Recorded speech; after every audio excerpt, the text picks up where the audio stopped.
નમસ્કાર દર્શક મિત્રો, ધી લોકસત્તા શોમાં આપનું સ્વાગત છે. કહેવાય છે કે જીવન એક પુસ્તક જેવું છે. દરેક દિવસનું એક નવું પાનું, દરેક વર્ષ એક નવું અધ્યાય.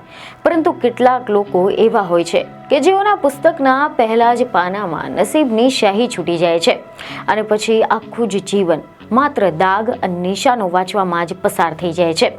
બસ આવી જ એક વેદના, દુઃખદ અને તૂટેલી આશાઓની કહાની 84 વર્ષીય જોગેશ્વર પ્રસાદ અવધિયાની છે. જો તમે તેમને રસ્તા પર ચાલતા જોશો ને તો તે માત્ર એક વૃદ્ધ માણસ દેખાશે, જેમના કાંપતા હાથ, ધીમો શ્વાસ, આંખોમાં જળજળિયા. જોકે તેમનામાં તમને માત્ર તેમનો વયનો થાક નહીં, પરંતુ 39 વર્ષ સુધી કોર્ટની સીડીઓ પર વીતેલી એક સંપૂર્ણ જિંદગી દેખાશે. આ માણસના દિવસો કેસોની ફાઇલોની સાથે વીતી ગયા. તેમની રાતો આગામી તારીખ સાંભળવાના ડરમાં પસાર થઈ ગઈ. તેમની કહાનીની શરૂઆત એક નાનકડા ખોટા આરોપથી થાય છે, જે તેમને મોટી બરબાદી સુધી લઈ જાય છે. જોગેશ્વર પ્રસાદ અવધિયાની આ કહાની એક વિલંબિત ન્યાય અને સરકારી તંત્રની ઉદાસીનતાની છે. આ એક એવી કહાની છે કે જે તમને આશ્ચર્યચકિત કરી નાખશે કે શું આપણા દેશમાં ખરેખર ન્યાય અસ્તિત્વમાં છે. એવા અહેવાલો સામે આવે છે કે જોગેશ્વર પ્રસાદ અવધિયાની વાર્તા 1986માં શરૂ થઈ ગઈ હતી, જ્યારે તેમને 100 રૂપિયાની કથિત લાંચ લેવા બદલ ધરપકડ કરવામાં આવી હતી. જે તે સમયે તેઓ રાજ્ય પરિવહન નિગમમાં કારકુન હતા અને તેમના પર બિલ તૈયાર કરવા માટે એક કર્મચારી પાસેથી પૈસા લેવાનો આરોપ લાગ્યો હતો. પરંતુ જોગેશ્વર પ્રસાદ અવધિયા કહે છે કે તેમને ક્યારેય પણ લાંચ લીધી નથી. તે ખોટા આરોપ લગાવ્યા હતા.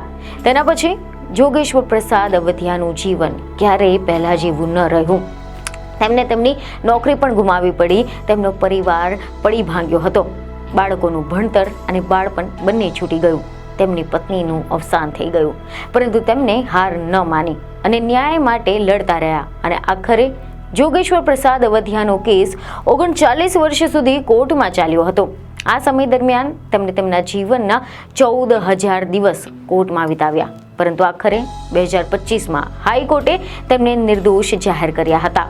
છત્તીસગઢની રાજધાની રાયપુરના રહેવાસી જોગેશ્વર પ્રસાદ અવધિયાનું જીવન એક ખોટા આરોપે બદલી નાખ્યું હતું. 1986માં 100 રૂપિયાની લાંચ લેવાના આરોપે તેમની નોકરી, પરિવાર, ગૌરવ બધું જ છીનવી લીધું હતું. અને હવે 39 વર્ષ પછી હાઈકોર્ટે તેમને આ કેસમાં સંપૂર્ણપણે નિર્દોષ જાહેર કર્યા છે. પરંતુ ન્યાયમાં વિલંબના કારણે તેમના જીવનમાં ન ભરી શકાય તેવું નુકસાન થઈ ગયું છે. અવધિયા હવે તેમના બાકી રહેલા દિવસો શાંતિથી જીવી શકે તેના માટે સરકાર પાસેથી પેન્શન અને નાણાકીય સહાયની માંગ કરી રહ્યા છે. હવે આપણે આના વિશે ડિટેલમાં વાત કરીશું. તો મીડિયામાંથી એવા અહેવાલો સામે આવ્યા છે કે આ ઘટના 1986માં બની હતી, કે જ્યારે જોગેશ્વર પ્રસાદ મધ્યપ્રદેશના રાજ્ય માર્ગ પરિવહન નિગમના રાયપુર કાર્યાલયમાં બિલિંગ સહાયક તરીકે કામ કરતા હતા. જ્યાં એક કર્મચારીએ તેમના બાકી રહેલા બિલ ચૂકવવા માટે તેમના પર દબાણ કર્યું હતું. જોગેશ્વરે નિયમોનો હવાલો આપીને ના પાડી દીધી. બીજા દિવસે એ જ કર્મચારીએ તેમને લાંચ આપવાનો પ્રયાસ કર્યો હતો, પરંતુ જોગેશ્વરે પૈસા પાછા આપી દીધા હતા. જેના બાદમાં 24 ઓક્ટોબર 1986ના રોજ એ જ કર્મચારીએ ફરી એકવાર 100 રૂપિયા 50-50ની 2 નોટો જબરજસ્તીથી જોગેશ્વર પ્રસાદના ખિસ્સામાં નાખી દીધા. અને બસ તે જ સમયે વિજિલન્સ ટીમે દરોડો પાડ્યો અને જોગેશ્વર પ્રસાદની ધરપકડ કરી હતી. જોકે આ અંગે એવા અહેવાલો છે કે જોગેશ્વરે દાવો કર્યો છે કે આ એક સુનિયોજિત કાવતરું હતું, કારણ કે ધરપકડ સમયે તેમના હાથ રસાયણોથી ધોવાયેલા હતા અને નોટોને પુરાવા તરીકે રજૂ કરવામાં આવી હતી. જોકે જોગેશ્વરે વારંવાર પોતે નિર્દોષ હોવાનું જણાવ્યું હતું, પરંતુ કોઈએ પણ તેમને સાંભળ્યા ન હતા. તેમની પત્ની સતત તણાવમાં રહેતી હતી અને આખરે તેમનું અવસાન થઈ ગયું હતું. તેમના પરિવારે સમાજે બહિષ્કૃત કરી નાખ્યો હતો. તેમને લાંચ લેનારાઓનો પરિવાર ગણાવ્યો હતો. સમાજનું શું છે, ધરપકડનો શબ્દ સાંભળતા જ નિર્ણય થઈ જાય અને પછી એક સારા ઈમાનદાર માણસની આબરૂ, પ્રતિષ્ઠા, આશાઓ બધું જ એક જ પળમાં ધરાશાયી થઈ જાય. નોકરી સસ્પેન્ડ થઈ ગઈ, વેતન બંધ થઈ ગયું, પ્રમોશન બંધ થઈ ગયું, બાળકોની શાળા છોડવાની ફરજ પડી હતી. પાડોશીઓ તેમનાથી દૂર રહેતા હતા. ફી ન ભરવા બદલ તેમના બાળકોને ઘણી વખત શાળામાંથી કાઢી મૂકવામાં આવ્યા હતા. આર્થિક મુશ્કેલીઓના કારણે તેમના પુત્રએ લગ્ન કર્યા ન હતા. પરિવાર સરકારી રાશન પર જ આધાર રાખે છે. એટલું જ નહીં, તેમની પત્ની કે જે પરિવારમાં આધાર સ્તંભ હતી તે જ ધીમે ધીમે તૂટવા લાગી હતી. માત્ર ચૂપ રહીને બધું જ સહન કરતા કરતા સમય જતા આ ચૂપ્પીએ જ તેમને ઘેરી લીધું હતું. તેઓની પાસે દવાઓ માટે પણ પૈસા ન હતા, ચેકઅપ માટે પણ અસમર્થ હતા અને ઉપરથી રોજ નવી કોર્ટની તારીખો. અને અંતે એક દિવસ આવ્યો કે જ્યારે હોસ્પિટલના ઠંડા બેડ પર તેમના પત્નીની શ્વાસો સદાકાળ માટે બંધ થઈ ગઈ હતી. અને બાદમાં અવધ્યા માટે તો જાણે કે આ કોઈ કેસ નહીં, જીવન જ હારી ગયા હોય તેવી સ્થિતિ થઈ ગઈ હતી. નિવૃત્તિ પછી જોગેશ્વરને પેન્શન મળ્યું ન હતું. તે ચોકીદાર તરીકે કામ કરતા હતા. ગુજરાન ચલાવવા માટે નાની મોટી ઘણી બધી નોકરી કરતા હતા. સમાજમાં તેમની છબી એક પ્રામાણિક કર્મચારીના બદલે લાંચ લેનાર બની ગઈ હતી. એવા રિપોર્ટ સામે આવ્યા કે વર્ષ 2004માં ટ્રાયલ કોર્ટે જોગેશ્વરને ભ્રષ્ટાચાર નિવારણ કાયદા હેઠળ દોષિત ઠેરાવ્યા હતા અને તેમને 1 વર્ષની જેલ અને 1000 રૂપિયા દંડ ફટકાર્યો હતો. પરંતુ તેમ છતાં પણ હાર માનવાનો તેમને ઇનકાર કર્યો અને હાઈકોર્ટમાં અપીલ કરી. અને બાદમાં વર્ષ 2025માં કોર્ટે ચુકાદો આપ્યો કે ફરિયાદી પક્ષ લાંચ માંગવા અથવા તો સ્વીકારવાનો કોઈ પણ નક્કર પુરાવા પૂરા પાડવામાં નિષ્ફળ ગયો છે. સાક્ષીઓ, દસ્તાવેજો અને પરિસ્થિતિગત પુરાવા પૂરતા ન હતા, જેથી કરીને કોર્ટે ટ્રાયલ કોર્ટના નિર્ણયને ઉલટાવી નાખ્યો હતો અને આખરે 39 વર્ષ પછી જોગેશ્વરને નિર્દોષ જાહેર કરવામાં આવ્યા.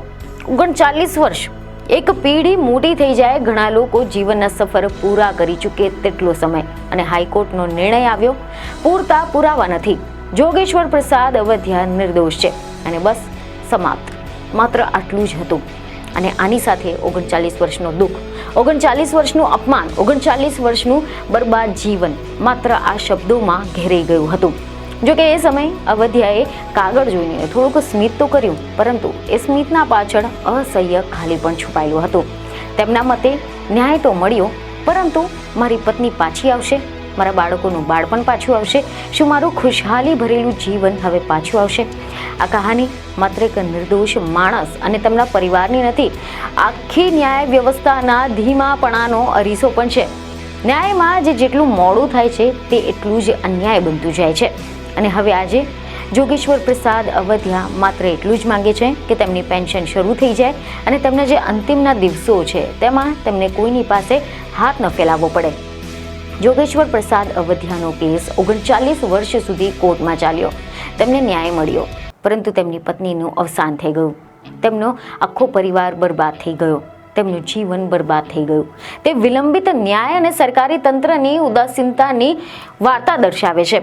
આ સમય દરમિયાન તેમને તેમના જીવનના 14,000 દિવસ કોર્ટમાં વિતાવ્યા. જોગેશ્વર પ્રસાદની વાર્તા એક પ્રશ્ન ઉઠાવે છે કે શું આ ન્યાય છે? શું કોઈ વ્યક્તિ 39 વર્ષ ન્યાય માટે કોર્ટના પગથિયા ચડવા માટે મજબૂર બને? શું કોઈ વ્યક્તિનું જીવન ન્યાય મેળવવા માટે આખું જ બરબાદ થઈ જાય? કોર્ટ માટે તો આ એક માત્ર કેસનો ચુકાદો હતો, પરંતુ એક વ્યક્તિ અને તેના પરિવાર માટે આખા જીવનનો સૌથી મોટો ચુકાદો હતો કે જે તેમને વર્ષો પહેલા મળી ચૂક્યો હતો. ફેસલો સાચો હતો, પરંતુ ખૂબ મોડો મળ્યો. ભારતની અદાલતોમાં આજે પણ લાખો કેસો પેન્ડિંગ છે કે જ્યાં ન તો ફરિયાદી જીવિત છે કે ન તો આરોપી. ફક્ત ફાઇલો ધૂળ ખાઈ રહી છે. દર વર્ષે નવા કેસ આવે છે, પરંતુ જૂના કેસોનું શું? કદાચ સમય આ બધા જૂના કેસોને ખાઈ જતા હશે. ન્યાય મળે તો છે, પરંતુ એટલો મોડો કે કેસ જીતતા માણસ જ હારી જાય. ક્યારેક કોઈનું ભવિષ્ય ફાઇલના જાડા પાના નીચે દટાઈ જતું હોય છે. કોર્ટની ભીડમાં ક્યારેક વ્યક્તિ પોતાના જ અવાજમાં ખોવાઈ જાય છે. અમે તો તમારા સુધી આ વ્યક્તિની કહાની પહોંચાડી છે, પરંતુ હવે આ અંગે તમારું શું કહેવું છે તે અમને કોમેન્ટમાં જરૂરથી જણાવો.